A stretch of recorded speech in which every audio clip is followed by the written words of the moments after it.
Painting 101. We are going to do a fun pointillism heart today. This was something I was just kind of doing for fun and it turned out so cute I decided to stop making another one and hop on and do a second one with you all. Pointillism is something that if you've taken any art classes over the years, you've probably seen this style that you can do when you're sketching. There's pointillism, there's cross hatching and things like that. So the more dots you put in an area, the more solid color it becomes. So I started doing another heart and I decided, you know what, I'm gonna show you guys it. So I will get you up to speed of where I'm at here. Now, some people can draw perfect hearts, some people cannot. It can be tricky. Hello, Isabel. Hello, Sandy. A trick that I use, if you watch my videos often, is I like to use Post-it notes a lot when I'm doing a shape. If you fold it in half, sticky side at the bottom, when you cut it out, you'll have that little bit of sticky that you can put on your heart and it will kind of help hold it in place while you're doing your outline. Now, it doesn't have to be a perfect outline, so it's not taped all the way down, so some ink might get underneath, but it's just to give you your basic shape, and that way you don't have to worry. It's kind of like, we have mostly ladies in here, but I apologize, gentlemen. Like when you do your eyeliner, you do one eye and then the other, and then you have to add a little bit more over here and a little bit more over here. So with this, we didn't want our outline to get too thick. So if you need to get yourself a little stencil, do it. It makes your heart look nice and even. So I'm gonna get this guy a little bit off to the side here, out of the way. Now I'm using my extra fine pens today. If you don't have the pens, you could do this with like a pinpoint, a needle point, anything tiny. I mean, if you sharpen a pencil to a point, you can even use that. But there are a couple tips to kind of get the color to flow back and forth really well.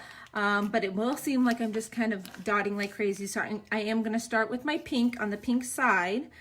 And I'm just gonna start along my pink edge because I want it to be thick along the pink edge. And this guy's gonna be in the way. We're gonna move it over here. I want it to be thick along the pink edge, and then we're gonna add some thin dots over on the other side. So I'm just gonna start along the edge. Hi, Missy. Hi, Jenny. I'm just gonna start along the edge here and don't think about it. This is great for people that maybe don't have a steady enough hand to do the super intricate mandalas. If you just go up and down, if you get on top of another dot, it's okay. You're not going to be able to tell once it's all said and done.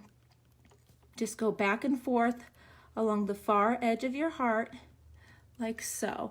The biggest thing is to try to go straight up and down, not hard enough that you click. If you've got a pen, you don't want to be clicking it because you'll end up, you could possibly get a blob of paint on there. But you want to dab up and down so you don't get dashes. Now you could do it with all dashes if you wanted. You want to go all the way up onto your line. You want them to be kind of coming on and off your line. So once you've kind of got it filled in, kind of go back and forth along that line. You want that to be kind of part of the heart. So we're just going to go along this line, like so, and we're gonna start going back and forth between our colors. Thank you, Jenny. And spread them out. So we're gonna work our way away from the edge here.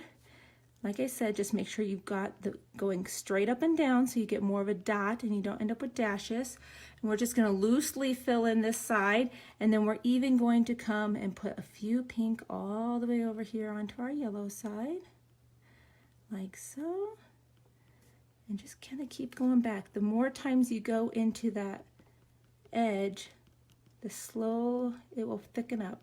And like I said, try not to be over intentional about it. You know, you should be able to just kind of let it bounce up and down off the stone.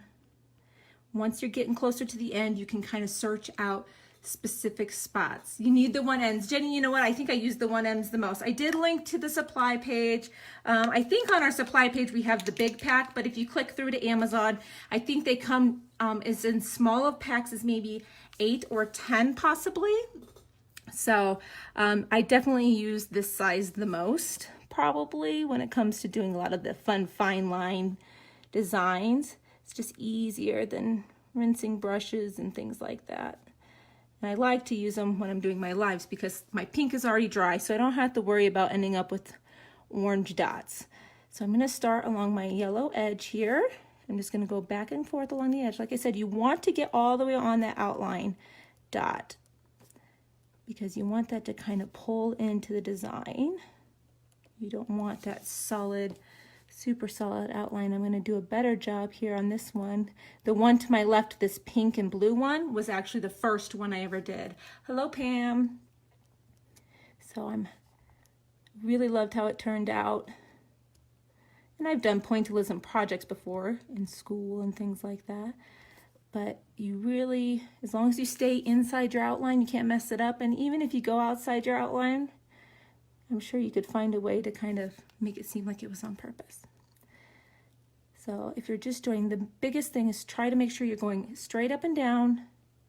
It's okay if some of your dots touch. Eventually they're going to touch when you're in your thicker areas of color. You just want to avoid ending up with a lot of lines or dashes. So just take your time and just kind of bounce up and down on your rock. So I'm going to go along this right hand side yet again because I want to thicken it up like so. And then we're going to fill in our yellow side a little bit more like that. And then we're going to come over here on our pink side and kind of pop in a few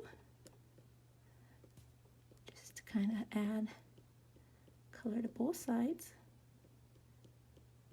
Not too many, but we're going to go back in with pink again on that side, so some of them will end up being covered up. So just go ahead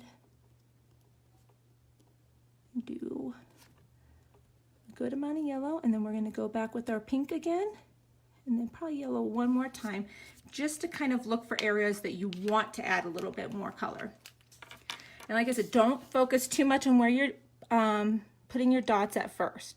Once you get close to the end, if you see like right here, you might want to, add a couple dots because it looks a little bare.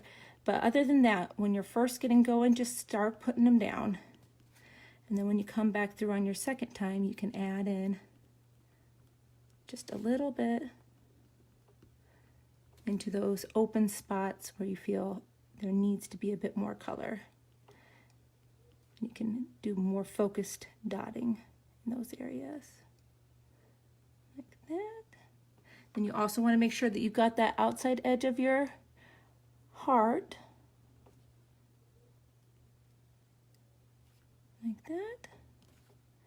And we're going to go back in with a little bit more yellow, add a few more pinks over on this side, like that, and we're almost done. Thank you, Gloria. Thank you, Tracy. They are very pretty. They turn out so lovely. And I mean, I haven't even been on very long. They don't take that long to do. You really can, especially, once you do one or two, you'll get a good rhythm to it, or you could even do quite a few at once and do all of the right-hand side of the heart. Now, see, you can see in the picture, now that we're finishing up, see this area right here kind of looks a little light. So you can go in and intentionally fill in those spaces, so that you've got color across your whole thing. And if I've got a few areas over here, I can sneak it in like so. And obviously any color combination of these would be beautiful. Here we go. And this one is about done. Now, I know it's Cat Week this week for the 52 Rocks Challenge. If you follow the page Rock Painting 101, we have a challenge each week prompt, and it is Cat Week, and I do have a cat ready to go here. I will give you a sneak peek for you guys that are in here live. We've got our little cat. So we will be back on later with our kitty cat this week, and we will also possibly have a shark. I've gotten a couple messages for Shark Week. I've got an idea. I want it to be easy enough to be 101. So make sure you have notifications turned on for the live videos. I think it's up in this corner, the 3 dots. You can turn on live notifications and follow Rock Painting 101 so you don't miss any of the live tutorials. And we are over on YouTube too if you prefer to watch videos over there. Same name. So thanks everybody for watching. We'll see you soon. Bye.